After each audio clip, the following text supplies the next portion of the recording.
Assalamualaikum warahmatullahi wabarakatuh. Berjumpa kembali di channel Cendekia Muslim. Teman-teman sekalian, kalau kita mencermati ya dan mengikuti perkembangan kaburnya Mbah Udin ya, sebagai seorang DPO ya, itu kurang lebih sudah sekitar hampir 5 bulan ya, hampir 5 bulan si Mbah Udin tersangka penistaan agama ini kabur ke Amerika Serikat ya.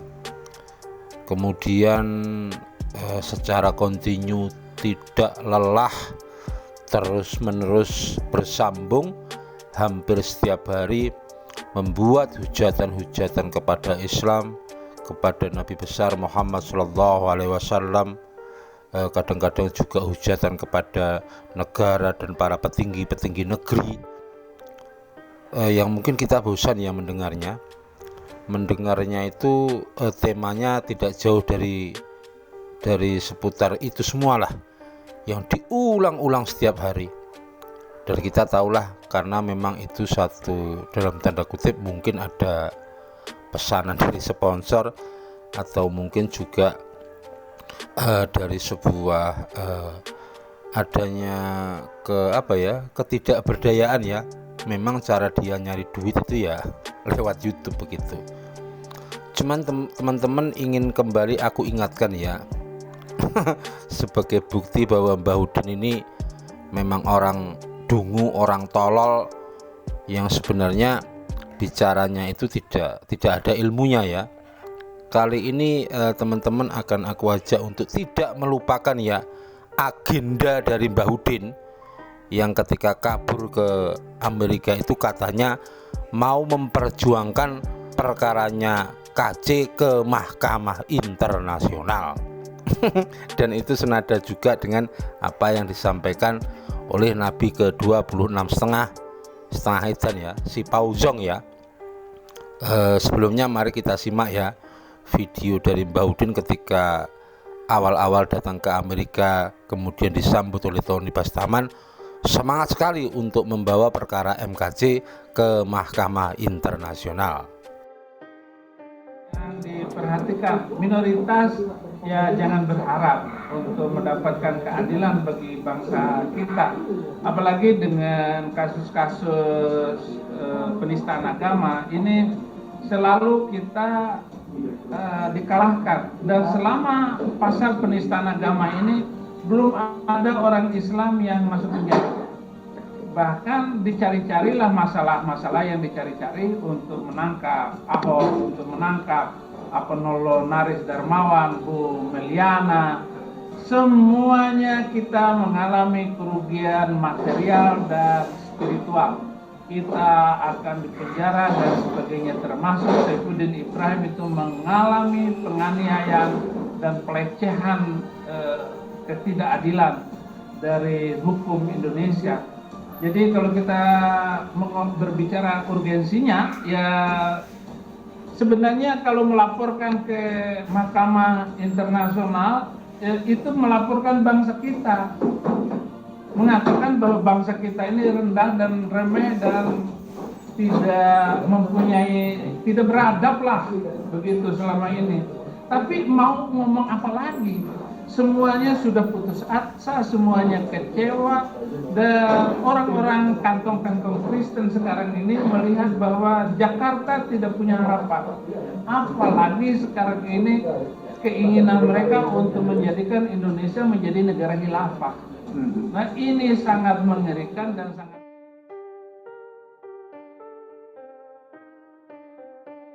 Itu tadi teman-teman misi konyol dari Mbah Udin ya, misi konyol yang mendapatkan satu apresiasi atau ekspektasi tinggi dari para pendukungnya ya. Jadi para pendukung Mbah Udin dan para pendukung KC dan para pendukung Sizong itu sangat berharap perkaranya MKC itu dibawa ke Mahkamah Internasional. Orang yang berharap seperti itu tentu memang orang-orang dungu begitu loh. Karena ya secara sederhana saja ya aku sampaikan ya, bahwa Mahkamah Internasional sebagai salah satu organ kehakiman yang ada di bawah PBB itu, yang didirikan di tahun 1945, yang berkantor di Den Haag, Belanda itu hanya mengurusi soal persengketaan antar negara, tidak ngurusi individu begitu.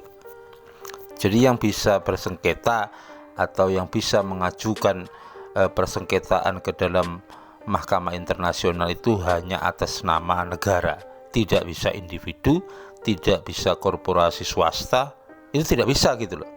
Jadi kalau ada orang mendengung-dengungkan perkaranya si KC bisa dibawa ke Mahkamah Internasional, ya memang orang dungu yang berharap juga didukung oleh orang-orang tolol begitu.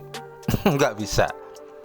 Contoh dulu seperti kasusnya saat Pilpres dulu ya, ada sebagian tim dari Pak Prabowo yang akan membawa perkara persengketaan Pilpres atau pemilih itu ke Mahkamah Internasional, itu tidak bisa. Karena sekali lagi Mahkamah Internasional itu hanya mengurusi persengketaan antar negara yang dia menjadi anggota dari PBB. Kemudian salah satu fungsi dari Mahkamah Internasional itu memberikan pendapat hukum ketika diminta oleh badan-badan yang ada dalam PBB begitu. Jadi sekali lagi itu hanya hanya orang-orang dungu ya yang berpikir membawa perkara MKC itu ke Mahkamah Internasional.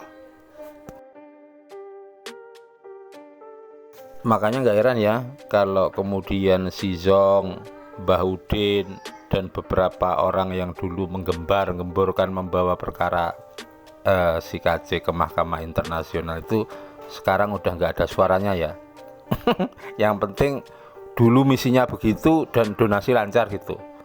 Adapun perkara itu berhasil atau tidak kan sudah bisa ditebak dari depan lah, dari awal sudah bisa diprediksi bahwa karena perkaranya MKC itu perkara individual, jelas tidak mungkin dibawa ke Mahkamah Internasional.